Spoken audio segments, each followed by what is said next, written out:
दोस्तों, 10 सबसे शक्तिशाली धनुर्धर जिनकी शक्ति के आगे देवता भी नतमस्तक हो जाते थे।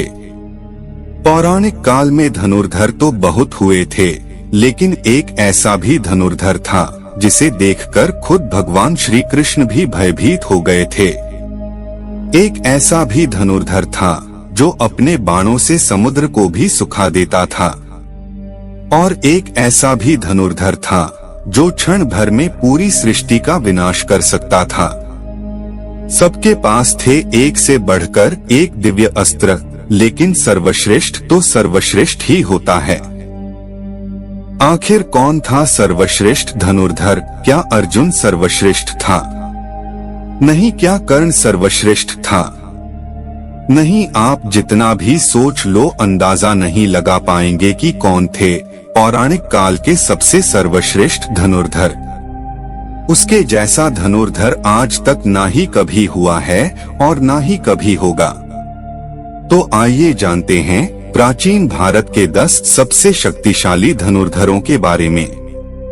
पहले सबसे कमजोर योद्धा से शुरू करेंगे और उसके बाद सबसे शक्तिशाली धनुर्धर के बारे में। दोस्तों, नंबर 10 पर है द्रोणाचार्य। जब महेंद्र पर्वत पर भगवान परशुराम अपना सब कुछ ब्राह्मण को दान कर रहे थे, तब द्रोणाचार्य उनके पास पहुंचते हैं और उनसे संपूर्ण दिव्य अस्त्रों का ज्ञान प्राप्त करते हैं। उन्होंने ही कौरव और पांडवों को शस्त्र चलाना सिखाया था। कुरुक्षेत्र के युद्ध में भीष्म के बाद द्रोण कौरवों के सेनापति बने थे। उन्होंने अपनी रणनीति से पांडव का भारी विध्वंस किया था। युद्ध के दौरान दोनों ने जो चक्रव्यूह बनाया था, उसमें फंसकर ही वीर अभिमन्यु मारे गए थे। जब तक उनके हाथ में शस्त्र था और उन्हें परास्त करना असंभव था, इसलिए पांडव छल से उनको मारने के लिए विवश हो गए थे। नंबर 9 पर हैं अर्जुन। गुरु द्रोण की दृष्टि में अर्जुन थे सर्वश्रेष्ठ धनुर्धर। द्रोणाचार्य ने अर्जुन को अपने सारे अस्त्रों का ज्ञान दिया था। अर्जुन के धनुष की टंकार से ही दुश्मन और अधमरे से हो जाते थे। अर्जुन के पास देवताओं के सारे दिव्यास्त्र थे। यहाँ तक कि महादेव को प्रसन्न करके अर्जुन ने पाशुपतास्त्र तक प्राप्त कर लिया था। अर्जुन दोनों हाथों से बाण चला सकते थे, इसलिए उन्हें सब्यसाची कहा जाता है। द्रौपदी के स्वयंवर में कर्ण को छोड़कर सभी धनुर्धर जहां विफल हो गए थे, वहां अर्जुन ने बहुत ही आसानी से लक्ष्य को भेद दिया था। खांडव वन में अर्जुन ने देवराज इंद्र को परास्त कर दिया था। जिन निवात कवच राक्षसों को रावण भी हरा नहीं पाया था, उन्हें अर्जुन ने परास्त कर दिया। नंबर 8 पर है भीष्म। दोस्तों, भीष्म गंगा माता के पुत्र थे। उनके गुरु स्वयं भगवान परशुराम थे। एक बार तो अपने गुरु परशुराम के साथ ही भीष्म का युद्ध हो गया था। युद्ध में भीष्म और परशुराम जी एक दूसरे पर महाविनाशकारी अस्त्र शस्त्र चला रहे थे, लेकिन इस युद्ध का कोई परिणाम नहीं निकल रहा था। आखिर में इस युद्ध को रोकने के लिए देवताओं को आना पड़ा। जब कुरुक्षेत्र का युद्ध शुरू हुआ था, तब भीष्म कौरवों के प्रथम सेनापति बने थे। भीष्म के बाणों के आगे पांडव पक्ष का कोई भी योद्धा टिक नहीं पाया।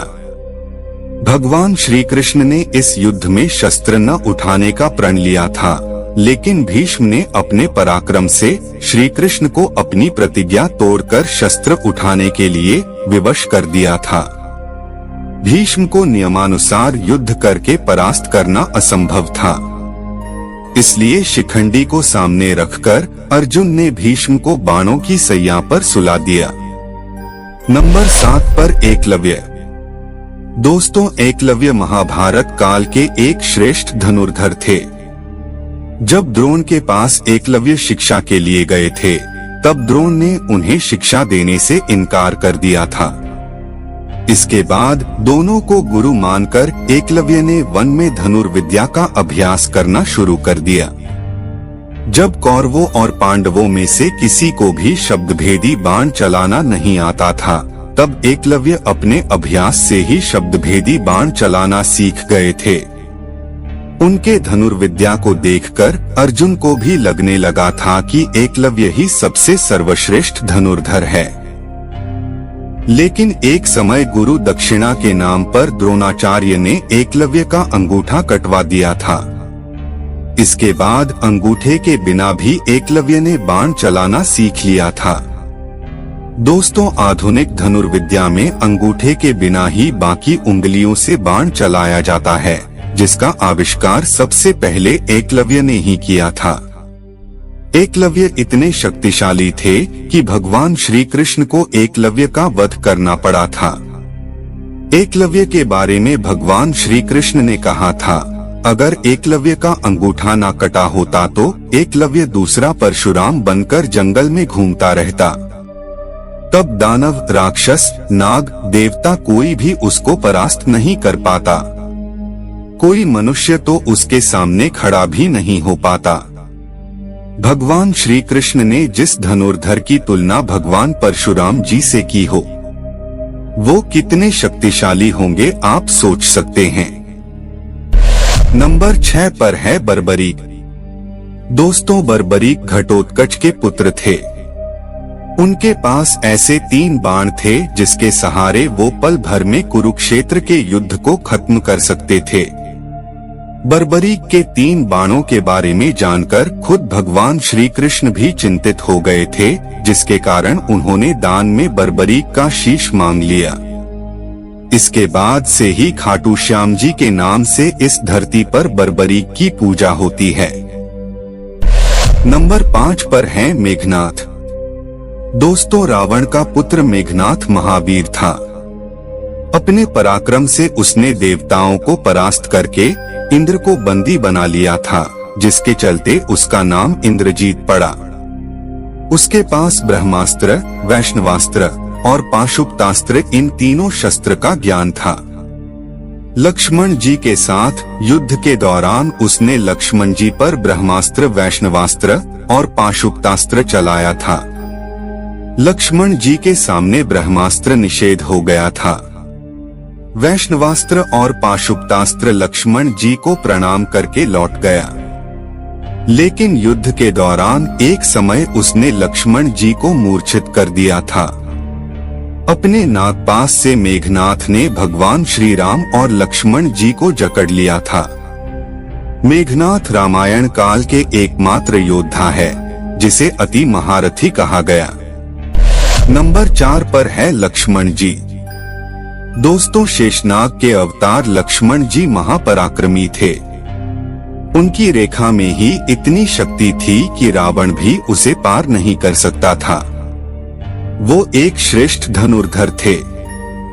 रावण के महाबलशाली पुत्र इंद्र को परास्त करने वाले इंद्रजीत का वध वही कर सकता था जो 14 साल तक सोया ना हो, जिसने 14 वर्ष तक किसी स्त्री का मुख ना देखा हो, जिसने 14 साल तक भोजन ना किया हो, और वो कोई और नहीं लक्ष्मण जी ही थे, और उन्होंने ही मेघनाथ का वध किया था।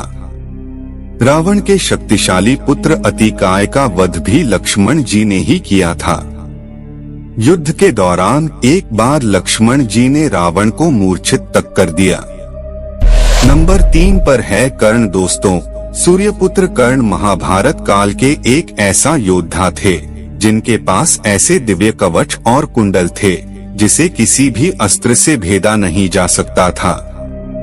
इसलिए युद्ध से पहले देवराज इंद्र ने छल से कर्ण का कवच और कुंडल छीन लिया था।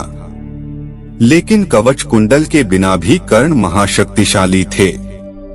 अंतिम युद्ध में जब कर्ण और अर्जुन का आमना सामना हुआ था, तब कर्ण ने ही 11 बार अर्जुन के गांडीव धनुष की प्रत्यंचा को काट डाला था।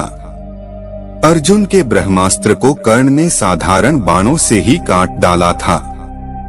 इस युद्ध के दौरान कर्ण ने अपने सर्प मोह बाण से अर्जुन को लगभग मार ही डाला था। अगर भगवान श्री कृष्ण तब अर्जुन की रक्षा न करते तो अर्जुन जरूर मारा जाता। जब तक कर्ण के हाथ में शस्त्र था तब तक कर्ण को किसी भी तरीके से परास्त नहीं किया जा सकता था। तब अर्जुन को छल से कर्ण का वध करना पड़ा था। नंबर 2 पर हैं भगवान श्री राम। दोस्तों, भगवान विष्णु के अवतार मर्यादा पुरुषोत्तम महावीर श्री राम की शक्ति का कोई अंत नहीं था। स्वयंवर में जब शिव धनुष पर प्रत्यंचा चढ़ाने गए थे, तब उनकी शक्ति से शिव धनुष टूट गया था। ऐसा कोई शस्त्र नहीं था जो श्री राम के पास नहीं था। जब समुद्र ने लंका जाने के लिए श्री राम को मार्ग नहीं दिया था, तब उन्होंने अपने बाणों से ही समुद्र को सुखाने का विचार किया। तब श्री राम को धनुष में बाण का संधान करते देख समुद्र भी भयभीत होकर उनके सामने प्रकट हो गया था। श्री राम ने अपने बाणों से कुंभकर्ण और रावण जैसे ना जाने कितने राक्षसों को यमलोक में भेज दिया था। नंबर 1 पर है देवों के देव महादेव। दोस्तों, संपूर्ण ब्रह्मांड और धनुर्वेद की सृष्टि महादेव से ही हुआ है। वही इस सृष्टि की शुरुआत है और वो ही इसका अंत है। उनकी शक्ति अनंत है। वो पल भर में किसी का भी विनाश कर सकते हैं, इसलिए वो ही सर्वश्रेष्ठ है। दोस्तों, आपका इस बारे में क्या कहना है? हमें कमेंट के माध्यम से जरूर बताएं।